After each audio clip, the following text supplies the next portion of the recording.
Fracciones de oposición a pedir ministro de Energía bin staten. Prijs de crudo cai e não também recebem preço de corrente. Por lo menos uma fração de staten está sentindo que a comunidade está pagando por uma decisão inapropriada para comprar combustível riba término assim a largo.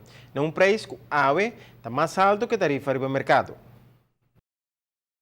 Caída drástica do preço mundial de crudo estava a motivação para a fração de MEP e o Ministro de Energia vindo uma conta na staten de como não também reflexo de saída em preço de corrente.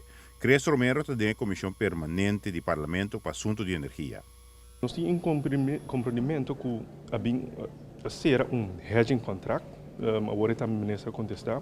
Nós vamos a nota diretamente com o faleiro, sendo que tem tussenbedrijf. É decir, tem lugar de seguro, bedrijf de seguro, que não está hedge com ele. Informação que nós vamos que nota eigenlijk não está hedge arriba tempo, pero viaja aqui não hedge riba quantidade, dus volume grande. Además de a hedge por volume grande, ano passado o março mês num contrato de 24 luna por preço de fuel oil que a está muito mais barata para baril. Fuel oil como derivado de crudo de combustível que a empresa usa para produzir corrente. Mas que membro de Estado está questionar o uso de tipo de instrumento financeiro assim para período largo. Algo assim aqui, não por ser long-term hedging. Algo assim aqui, vamos ser assim, guarda, hedging, bota com que preço. Ora está alto, bota queda com short term. Na outubro, nosso dentro do parlamento, nos explica de lá que nunca vigilante com hedging. De repente, que bota tende que não ser contrato e informação que nós temos é de $83 para baril. Que é de $40 e pico. Tem gente que está ganhando hobby placa e isso aqui o povo de Europa está pagando. O parlamentário da fração de oposição obviamente está querendo que a hedge muito prematuro.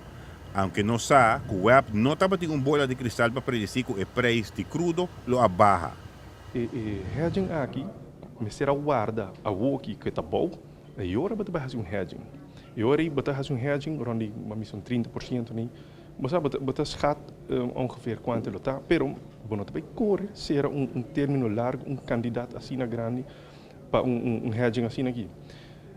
Pero no puede mirar eso aquí tampoco, eso aquí está un gambo. No, ok, vou dizer aí, pero que mundialmente, pronóstico não está bem, acaba que também queda ronda de $53 para baril para ano largo. Companhia na Petroleiro Mundial hasta se cálculo ng indicativo de caída de preço de crudo para 3 anos e mesmo a fração de MEPA a sua própria projeção de Kiko não se perde de gana. Nós fazemos uma calculação, minha pessoa para fração de MEPA está com o aqui, país Aruba de ano, ele vai pagar a companhia com hedging quase 10 milhões de florins. Isso é ano só. Imagina se 3 anos largo, ou 2 anos mesmo. Está quase, em 3 anos, está ongeveer 350 milhões dentro do tempo aí. O parlamentário quer que a Aruba busca fórmula para armazenar crudo e, entre outros, invertir para não pagar handling fee, por exemplo, na Valero. Además, nós compreender com o junto de comissário de web a permitir para hedge por tempo assim largo. Giovanni Müller, Notícia de Noite. MEP não compreende que a junta de comissário de web não vigila o assunto aqui. Entretanto, tem uma investigação andando sobre hecho e, consequentemente, não pode dar uma cifra concreta na Estado. Ainda a Estado não conhece qual companhia a hedge.